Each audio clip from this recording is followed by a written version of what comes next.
हरि ओम। आत्मीय सज्जनों, सप्रेम जय श्री हरि। ओम ऐं ओम जय माँ सरस्वती।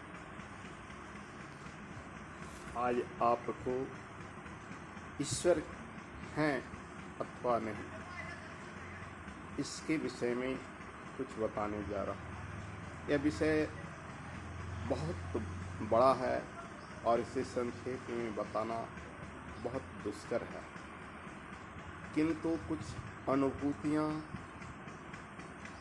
कुछ ऐसी बातें जिससे साबित हो कि ईश्वर हैं, कहने जा रहा हूँ और आप अनुभव करेंगे कि ईश्वर हैं। खास करके आज के वैज्ञानिक युग में हमारे कुछ संभ्रांत विज्ञान के पढ़े लिखे हुए युवा वर्ग के लोग सीधे कह देते हैं कि भगवान नहीं, और ख़ास करके ये हमारे सनातन धर्म में ही आता है। धर्म चाहे जो भी हो, सभी के धर्म संप्रदाय अलग हो सकते हैं, लेकिन वो ईश्वर जिसे हम भगवान कहते हैं, कोई गॉड कहता है, कोई खुदा कहता है, कोई कुछ कहता है, कोई कुछ कहता है, सब एक हैं। उसे हम एक ऐसे उदाहरण के द्वारा आपको बताने जा रहे हैं कि एक खुदा, गॉड और भगवान क्यों कहता है। किसी ज़माने में एक अंग्रेजी पुस्तक में मैंने एक कहानी पढ़ी थी। जब मैं विद्यार्थी जीवन में व्यतीत कर रहा था,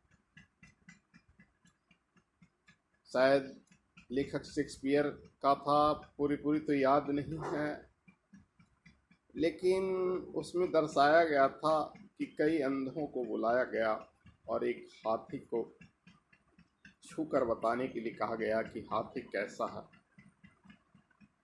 जिस अंधे ने हाथी का कान छुआ यानी स्पर्श किया, उसने कहा कि हाथी सूप के जैसा है। किसी ने उसकी सूंड का स्पर्श किया तो कहा हाथी रस्सी के जैसा है।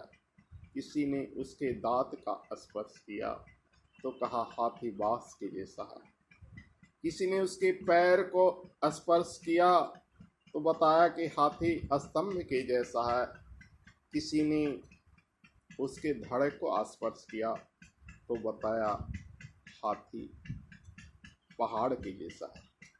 ये 7 अंधों की कहानी, ये कुछ अंधों की कहानी है, लेकिन सचमुच ये सारी दुनिया अंधा ही है जो सीधे कह देता है कि ईश्वर नहीं है, और जो कहता है कि ईश्वर हैं और उसको किसी रूप में व्यक्त करता है वो भी अंधा ही है। एक विज्ञान का अंधा है तो एक धर्म का अंधा है। ईश्वर के सत्य का प्रतीत किसी ने कर नहीं पाया। जिसने जिस रूप में देखा, अपने ईश्वर को उसी रूप में साबित करना शुरू कर दिया, इन अंधों की तरह। जैसे मैंने अभी बताया कि जिन अंगों को देखा, उस अंगों के रूप में ईश्वर को मान बैठा। सचमुच ईश्वर एक है। जिसने भगवान के रूप में देखा, राम के रूप में देखा और राम कहा। जिसने खुदा का अनुभव किया उसने खुदा कहा। जिसने गॉड का अनुभव किया उसने गॉड कहा। अंग्रेजी में ही शायद शेक्सपियर की कविता मैंने अपने विद्यार्थी जीवन में पढ़ी थी। Who has seen the wind neither I nor you. हवा को किसने देखा है, न मैंने न तुमने। लेकिन कवि कहता है कि जब हवा बहते हैं तो पत्ते डोलते हैं तो हम अनुभव करते हैं कि हवा बह रही है। वैसे ही अपने जीवन में जब हम ईश्वरीय घटना को अनुभव करते हैं तो कहते हैं कि ईश्वर हैं। बड़ा विशद विवेचन है, मैं अपने छोटे से वीडियो में से बता नहीं सकता हूँ। मेरा जीवन अध्यात्म से परिपूर्ण रहा है, क्योंकि बाल काल से ही मुझे आध्यात्मिक विषयों का अध्ययन करने के लिए पर्याप्त समय मिला। ईश्वर की ओर से मेरा अंग ऐसा मिला जिसे भले ही दिव्यांग कहा गया, लेकिन मैं अनुभव करता हूँ कि मैं दिव्यांग पाकर ही गौरवपूर्ण हूँ कि मैंने अध्यात्म का अध्ययन किया। मेरे पिताजी वैष्णव थे, इसलिए मुझे उनके द्वारा मंगाए गए गीता प्रेस की गोरखपुर की बहुत सारी पुस्तकें पढ़ने का मौका मिला। बाद में मैं गायत्री परिवार का हुआ तो अपनी परम पूज्य गुरुदेव पंडित श्री राम शर्माचार्य जी का बहुत सारी पुस्तकें पढ़ी, जिससे मेरा जीवन अध्यात्ममय हो गया। और आज भी मैं पिताजी की पुस्तक के अलावा स्वयं भी गीता प्रेस गोरखपुर का सदस्य बना हूँ और मैं अपनी संस्था यानी गायत्री परिवार की संस्था की पुस्तकें और मेरे कक्ष में गीता प्रेस की पुस्तकें दोनों समान रूप से सुसज्जित रहती है और मैं उसका स्वाध्याय करता हूँ। मुझे उन पन्नों में ईश्वर की अनुभूति होती है और मुझे लगता है कि ये वांग में ही ईश्वर है। सच पूछो तो वेद साहित्य सब में ईश्वर का अनुभव होता है। जैसे कोई रॉकेट से जा रहा है, रॉकेट में बैठे हुए लोग जो अंतरिक्ष की सफर करते हैं उसे हम नहीं देखते हैं, तो उसके अंदर वाले लोग को इन्हें कह सकते हैं कि है। मैं तो अपनी आंखों से रॉकेट को देखता हूँ, जहाज को देखता हूँ, तो क्या उसमें मनुष्य नहीं है? वैसे ही इस पूरी सृष्टि के संचालन करने वाले ईश्वर हैं, भले ही हम उन्हें देखें या न देखें।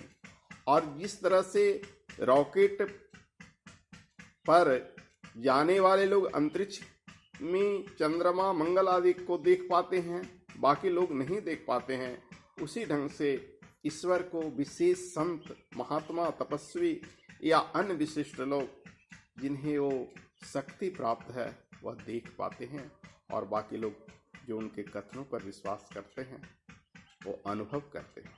तो इस संसार में यदि आपने नहीं देखा है तो यह कह देना कि भगवान नहीं है, ये सर्वथा गलत है, क्योंकि पूरी संसार में हर कुछ आप नहीं देख पाते हैं।